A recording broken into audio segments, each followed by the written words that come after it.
This is the Demystifying Mental Toughness podcast, hosted by David Charlton, and you're listening to this podcast to help you build your own mental toughness, so that you can support other people or your clients better. Either way, you will learn more about developing this plastic personality trait that all but guarantees that you will perform better and lead a more prosperous life.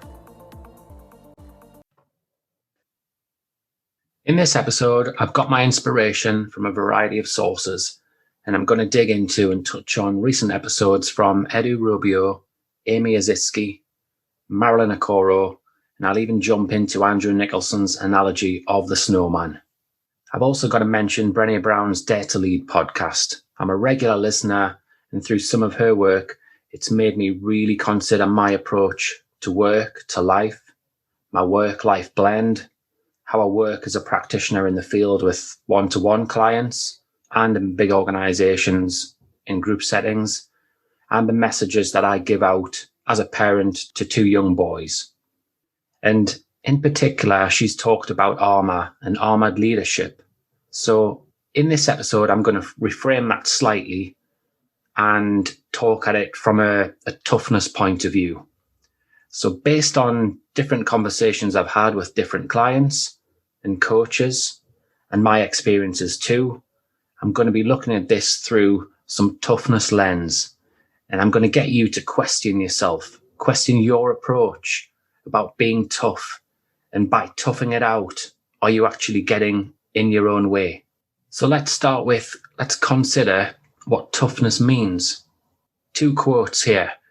We've got the state of being strong enough to withstand adverse conditions or rough handling, the ability to deal with hardship or to cope in difficult situations.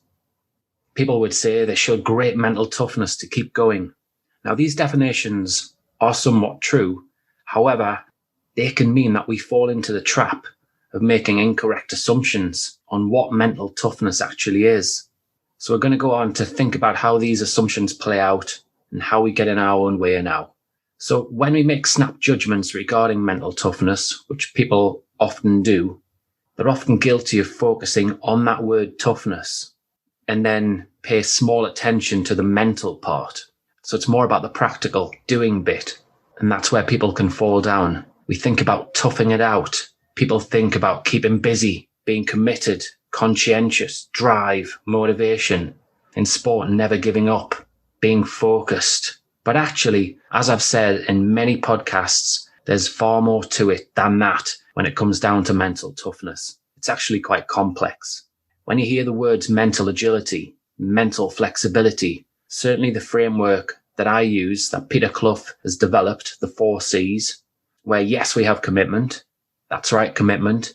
But also the other 3 C's, we've got confidence, challenge, and control. And this allows for a degree of mental agility and mental flexibility. So I'm going to dig deeper into actually what mental toughness is right now.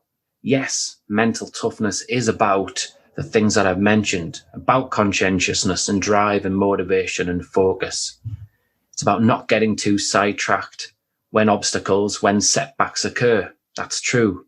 But it's also about emotional control. So are you a coach or a manager? And if you are, I'm guessing you will have had challenges that will be thrown at you and possibly on a regular basis. So what happens to your emotional control at that point?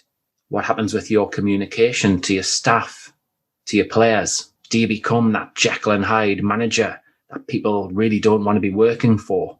Do you blame or blame and shame? Does that drive, does that determination to do well at work or in sport mean that actually you're not necessarily a nice person to live with? Can sport be taken home? And that's just one little element to it. We've got life control into the mix as well, which is a feeling of being in control of your destiny. But does this work, keeping busy mentality mean that fun and laughter are put to one side? Perhaps even your family become less important, or your friends, because you're always running on that treadmill. Again, I'd like you just to ask yourself that question, if this is a trap that you fall into by toughing it out. Then we've got confidence as well. We'll throw this into the mix. Does by toughing it out, by working hard, mean that your confidence in your ability actually fluctuates between, we'll say, a 3 out of 10 and a 6 out of 10. You never actually reach the 7s, 8s, 9s out of 10s, 10s out of 10s, because you're working so hard, you're motivated, you're driven, you're keeping busy, but A, you don't cut yourself any slack, and then B, you don't take time to step back and actually question your approach and consider what actually makes you feel confident and makes you feel good, what actually makes you perform better. So we've got some more considerations now. We've got interpersonal confidence. We need to consider that as part of mental toughness. So when you're working really hard, when you're toughing it out, you're perhaps working 10-hour, 12-hour days. Do you sit quiet in meetings? Is it your default to think that the meeting is a complete waste of your time, that you've got far too much to do, there's far too much pressure on you, so you don't want to actually get embroiled in conversations about certain projects and certain tasks?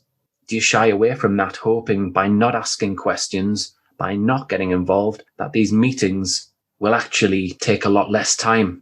A lot of people do fall into that trap. And lastly, the last C into the mix here is challenge.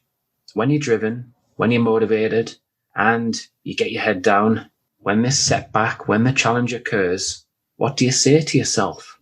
What dialogue goes on in your brain? What's your thought process? Do you say to yourself, I can handle this? Or do you say to yourself, I don't need this right now? So I haven't mentioned the last of the 4 C's. This is about challenge. When you're driven, when you're highly motivated, when you're getting your head down and something hits you, an obstacle, change perhaps in your organization, what is it that you say to yourself in those moments? What actually happens in your mind, your self-talk? Do you say, I can handle this? Are you positive about the change? Or do you say, I don't need this right now?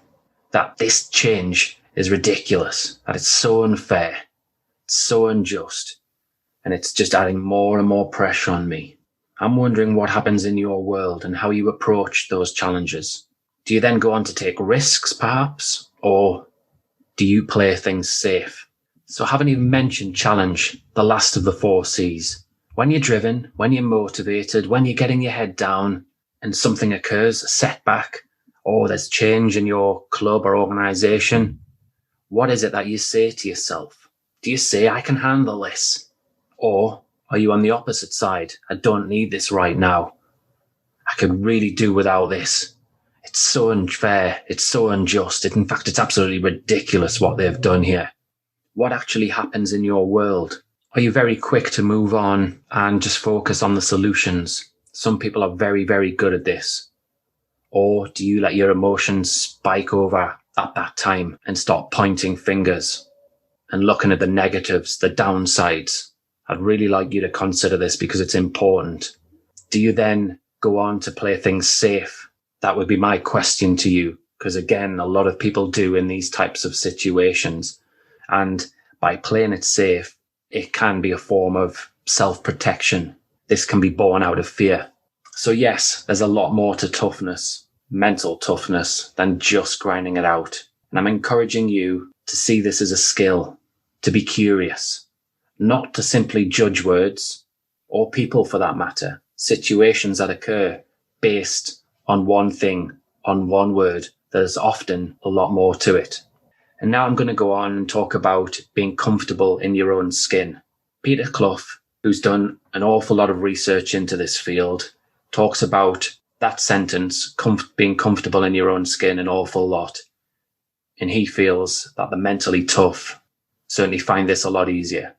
So I'm going to touch on this and psychological safety, which I've blogged about and recently produced a short video with Doug Stryachik, who again is seen as a rock star in the mental toughness world.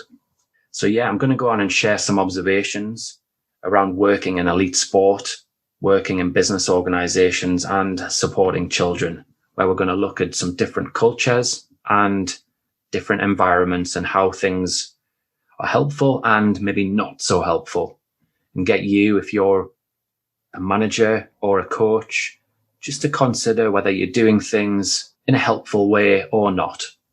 So I'm going to start with Naomi Osaka and the role of the elite professional athlete in sport. So it can be very difficult in elite professional sport to be comfortable in your own skin.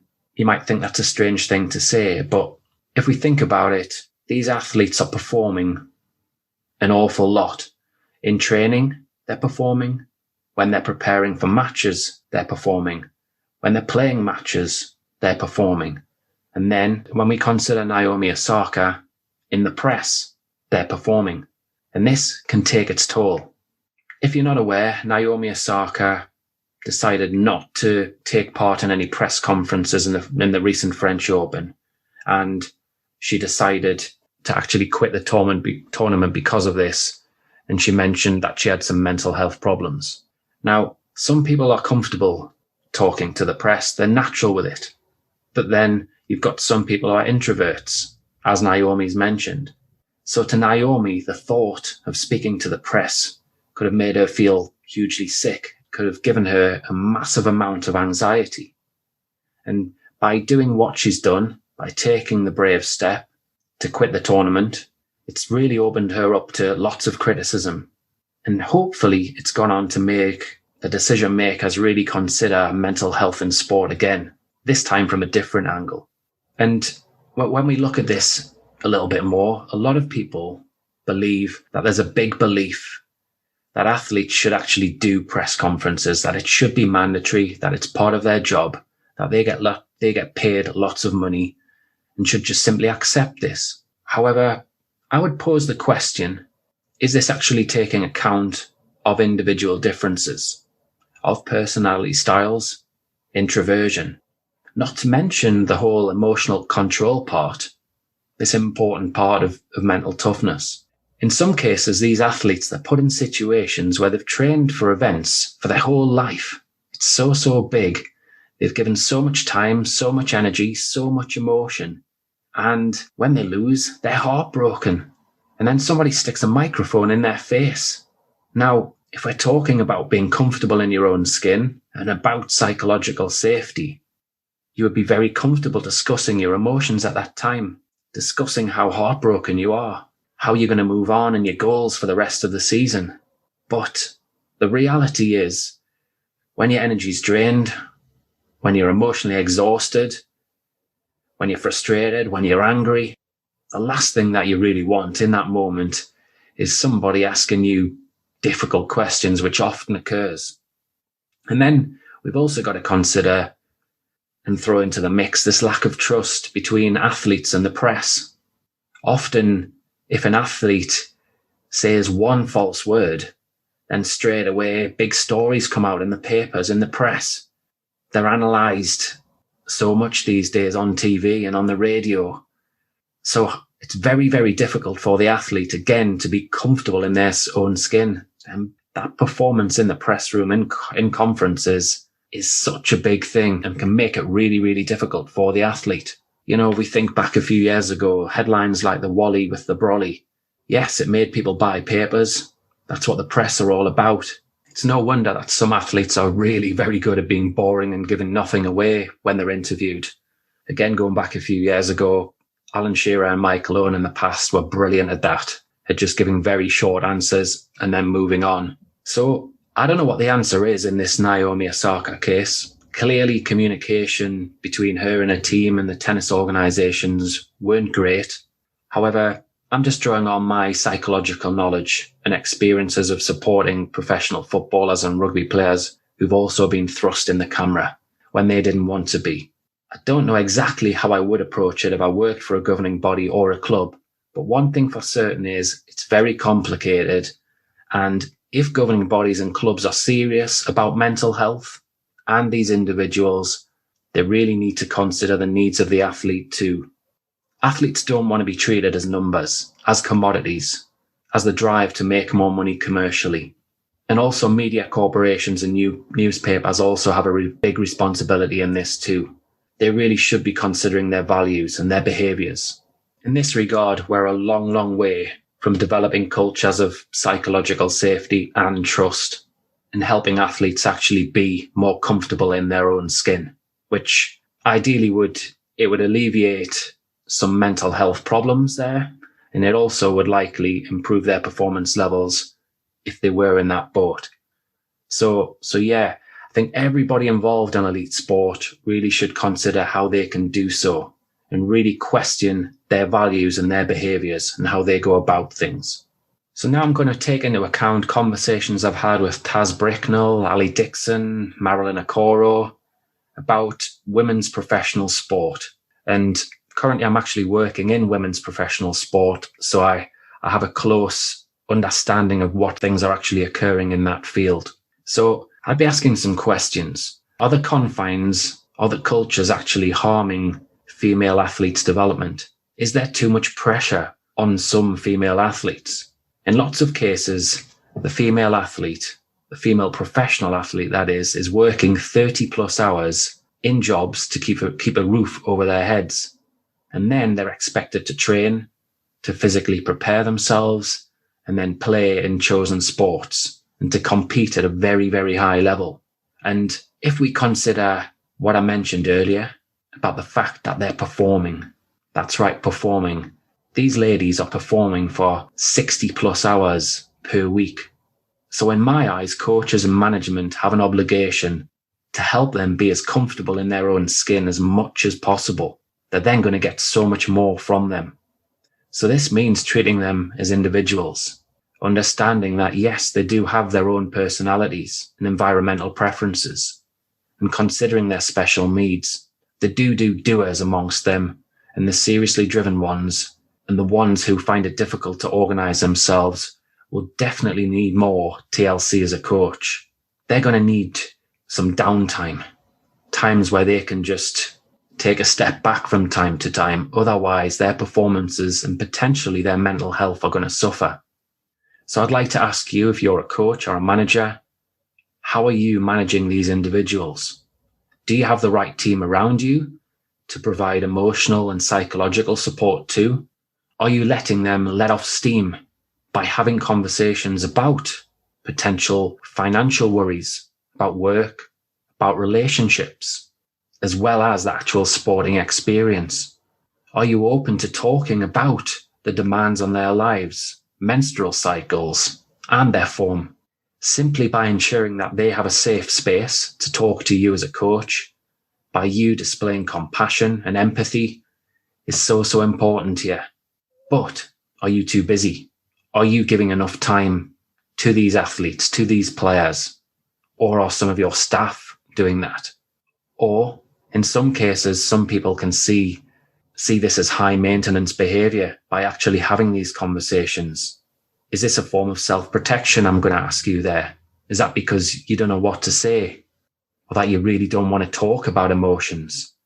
So I'm going to encourage you to question yourself, question your approach in that regards, because there are reasons that people may be having a moan, that they may be having a whinge. So working with them, adapting to their needs within the organization, within the club, and obviously the confines around this. I appreciate it can be very difficult in a team scenario, but I'd like you to consider, if you shut off individuals and you don't allow them that opportunity to talk, to offload, what the consequences are going to be. Certainly that player, that person isn't going to feel comfortable in their own skin. And then when the pressure's on, when you really, really need them, there's a good chance that they won't perform freely, that they won't perform with confidence. And they may well be unreliable too. They may well let their emotions bubble over and get involved in the blame game. It's complex as mental toughness, as is psychological safety. But certainly by having these conversations, it can be really, really beneficial for all parties. So the last thing now I'm going to go on to discuss is the snowman analogy that Andrew Nicholson discussed in his recent podcast when he went on to talk about making it and excelling in professional golf. Now, I'm not actually going to talk about golf. I'm going to talk about gymnastics. So probably for about 5 or 6 years now, I've worked with a high percentage, a high number of gymnasts. And I'm going to share an example here. So a gymnast goes to school for perhaps 35 hours per week. They then do maybe 10 to 15 hours worth of homework per week. They have regular tests and exams at different times of the year. they also train and compete on a regular basis. Training can take somewhere between 15 and 25 hours per week, sometimes more in some cases when you add in travel to different destinations for events. Now, I'd ask the question, when does the gymnast switch off? When is he or she allowed to be themselves? It's very similar, this is, to the professional woman athlete. They're constantly striving and striving. They're highly driven. And yes, I'm going to mention it again, they're performing for in excess of 45, 50, 60 hours, 70 hours in some case per week. And at a young age, I'd be asking the question, is that healthy, or are there different things that you can do to help them relax and be still? Because my worry is that these young people are not going to be comfortable in their own skin if they're not given the opportunities just to relax and to have fun. As a result, they may go on to have some periods where they're really, really, really tired. They're perhaps a little bit anxious. And this will come out in various different ways with different people. They may hold it in their body. Some may be more emotional. Others might not be at all. Others might go very, very quiet. These are little signs that you need to look out for.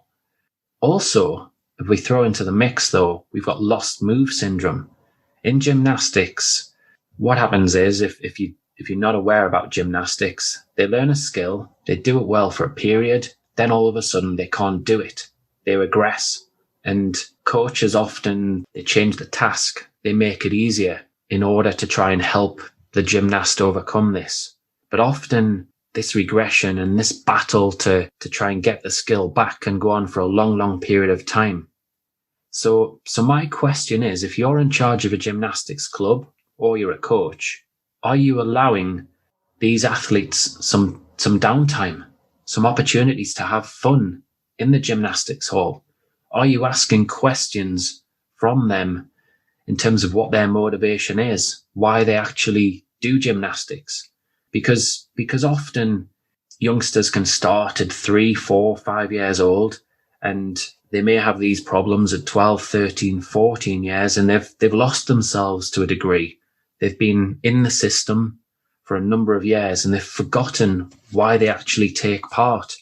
They've forgotten what those feelings of fun in the gym are at times. Now, gymnastics teaches youngsters so many amazing qualities: discipline, focus, conscientiousness. They're just some of those things. So this is fantastic. These are skills that they can take into education, and they can obviously use in their sport and in life when they get older. But I would argue that some youngsters, it will go too far, and they will experience some issues, possibly because of this and also because of different events that are going on in their life.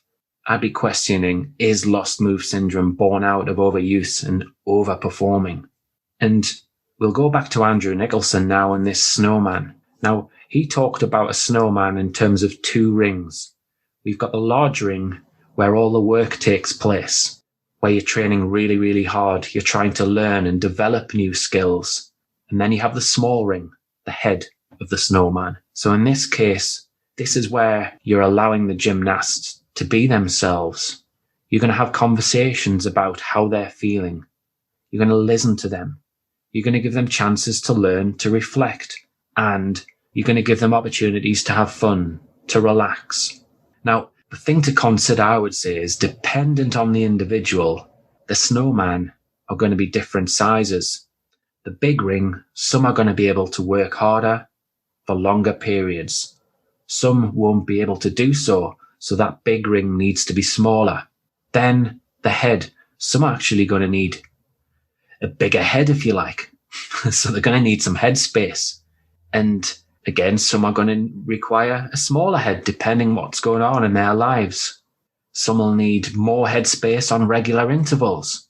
Now, I appreciate this is really tough in environments where there's lots of gymnasts. However, certainly moving from a one-size-fits-all approach to taking care of each individual needs is going to get the best from each individual. It's also going to help them in terms of their mental health too. So yeah, if you're a gymnastics coach, if you're involved in gymnastics at a higher level and in decision making, I really would like you to consider, are you giving your gymnasts opportunities to help themselves, just be themselves, to be comfortable in their own skin? And this is going to fall into other sports as well. So again, really question your approach there. And then similar to the last example that I talked about, if you're a coach, I'd like you just to question your approach and whether, again, some of the decisions that you make are born out of fear, out of self-protection, or even if your ego is getting in the way. Are you thinking about the individual needs of the gymnast? Or are you actually in a rush? Are you overperforming and not giving yourself enough space to relax?